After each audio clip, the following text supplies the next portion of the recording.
নমস্কার, 7 নিউজ নেটওয়ার্কে আপনাদের স্বাগত।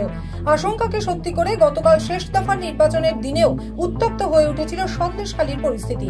আর ভোট সন্ত্রাসে জড়িত ব্যক্তিদের এদিন ধরপাকড় চালালো পুলিশ।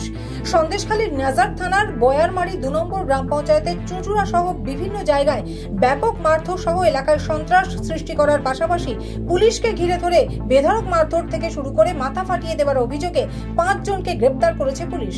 তাদের বিরুদ্ধে একাধিক ধারায় মামলা রুজু করে বসিরহাট মহকুমা আদালতে তোলা হয়েছে। লরির চাকায় পিষ্ট হয়ে মৃত্যু হলো 2 কিশোরের। ঘটনাটি ঘটেছে চোপড়া থানার বিন্নাবাড়ি এলাকায়। জানা গেছে, বিন্নাবাড়ি প্রাথমিক বিদ্যালয়ের মাঠে সন্ধ্যের পরে আড্ডা দিচ্ছিলেন স্থানীয় বেশ কয়েকজন কিশোর।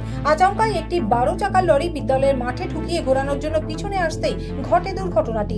স্থানীয়দের অভিযোগ, কোন রকম হর্ন না বাজিয়ে হঠাৎ করেই গাড়িটি দ্রুত গতিতে পেছনের দিকে ধেয়ে আসতে দেখে সেখানে উপস্থিত ছেলেরা পালানোর চেষ্টা করলেও 2 জন ওই লরির চাকায় পিষ্ট হয়ে যায়। খবর পাওয়া মাত্রই ঘটনাস্থলে পৌঁছায় চোপড়া থানার পুলিশ।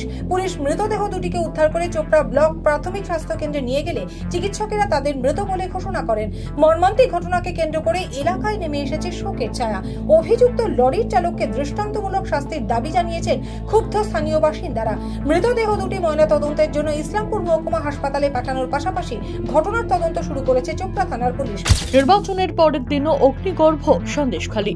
ভোটের দিন অশান্তি ছড়ানোর ঘটনায় এদিন সকালবেলা পুলিশ এক যুবককে গ্রেপ্তার করতে গেলে নতুন করে উত্তেজনা ছড়ায় আগারহাটি মণ্ডলপাড়া এলাকায়। প্রশাসনিক আধিকারিকদের সঙ্গে ঝামেলায় জড়িয়ে পড়েন গ্রামের বাসিন্দারা। তারপর অতিরিক্ত পুলিশ বাহিনী এসে গ্রামবাসীদের লাঠি উঁচিয়ে পরিস্থিতি সামাল দেয়। গন্ডগোলের পর নিরাপত্তা চাদরে ঢাকা কোলাঘাট KTPP হাই স্কুল। এই স্কুলেই রয়েছে তমলুক লোকসভা কেন্দ্রের মনোনীত 3 প্রার্থীর ভাগ্য।